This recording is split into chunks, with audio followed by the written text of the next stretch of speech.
Well, good morning, guys. Again, um, just to let you all know, I'm not ever going to give up on the story of Summer. I'm never going to give up until we find out what happened to her, till we find her and bring her home, no matter what that consists of.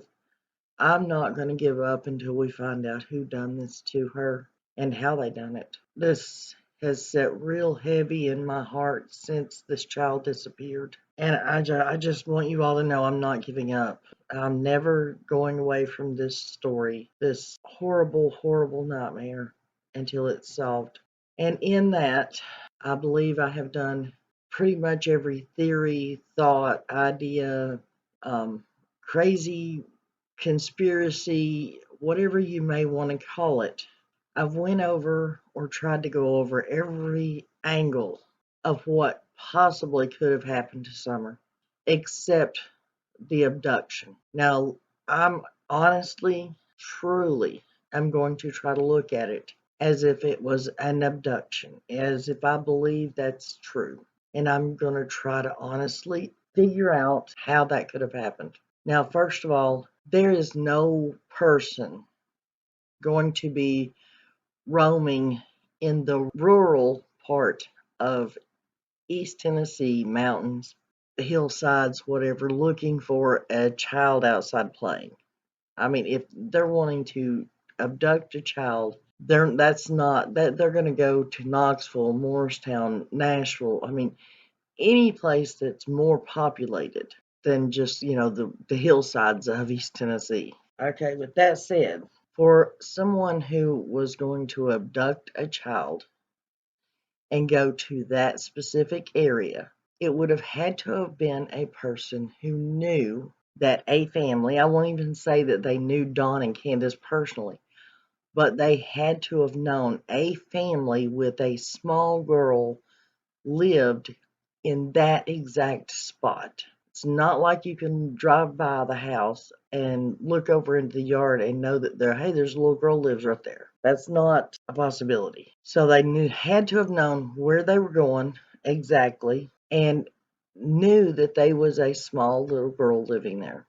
Now, whether it be someone that Don and Candace personally knew, someone who had been to their home, whether it was someone who Andy and Jody Sue personally knew, and they had been up there and knew of Don and Candace and the kids, but it had to have been somebody that had been in that general area and someone that had heard about Don and Candace and their children in a conversation, or they knew them. One. Now, let's get on with that. After that being said, okay, everybody keeps saying that no, they couldn't have climbed that hill, the hill behind the shed that's located right there on the corner of Beach Creek and Ben Hill. Okay, no, you can't climb up. I mean, you probably could climb up that hill, but that would not have been somebody's first thought.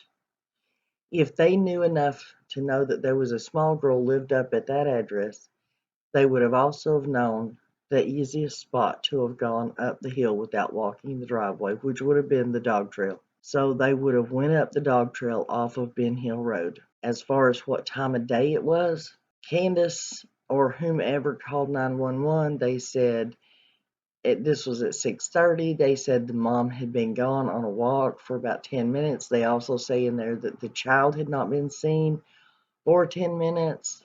They had been looking for her. Whereas earlier on in the investigation, Ronnie Lawson himself said that Summer had been missing for a while before the parents called 911. So we're going to go with that. Let's say 4:30. Okay, somebody goes up there, it's 4:30. They would have had to have known, at least known the family, because then they could have looked in the yard, seen that the vehicles were there, known somebody was home, so they weren't wasting their time. With that bottom back door that goes into Candace and Dawn's bedroom, or into the dungeon, however you want to call it, the window in that door was mirrored, so you could not have seen from the outside in. So I don't believe they actually entered the house and took that baby. There's no possible way. how would they have known she was downstairs by herself instead of upstairs with the rest of them, or that somebody wasn't downstairs with her? She would have had to have been outside, either playing right outside that back door or around by her swing. Now, if Candace was taking care of her mom and it only took 2 minutes, if the baby was at her swing, Candace turned around to go back in the house. You can see the swing plain sight from that door. So obviously it wasn't there. But if she was just outside the bottom back door playing, Candace would have walked straight in the house. She asked the boys. She goes to the stairs. She walks. She was screaming supposedly for Summer. So there's no way that Summer wouldn't have heard her mother's yelling. Candace comes straight on down the stairs. Summer wouldn't have shut the door behind her if she went out to play. Candace would have been able to see if she was sitting outside the door and somebody took her. Or even if the door was shut, it wasn't like it was a two-way mirror. Or I mean, it wasn't like it was mirrored on both sides, so she could see out the door. She could have seen if there was another adult or somebody out there. So unless this was a very, very lucky kidnapper and everything fell into place, I mean exactly. Like as Candace is walking back across the driveway, before she enters the house, the baby's sitting out back, and they grab the baby, cup her mouth, and run down the dog trail.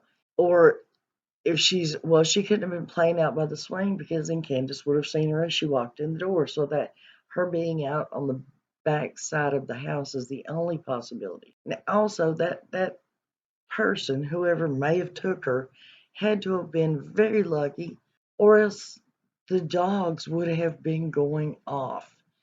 And we've heard so many tales about the dogs will eat you up, the dogs won't eat you up, all the dogs were supposedly gone at one time. Come on, all the dogs, that many dogs are not all gone at one time. So that kidnapper had to have gotten very lucky for no dogs to have went off, barked, made any kind of noise whatsoever, and then ran down the dog trail, and then she just disappeared.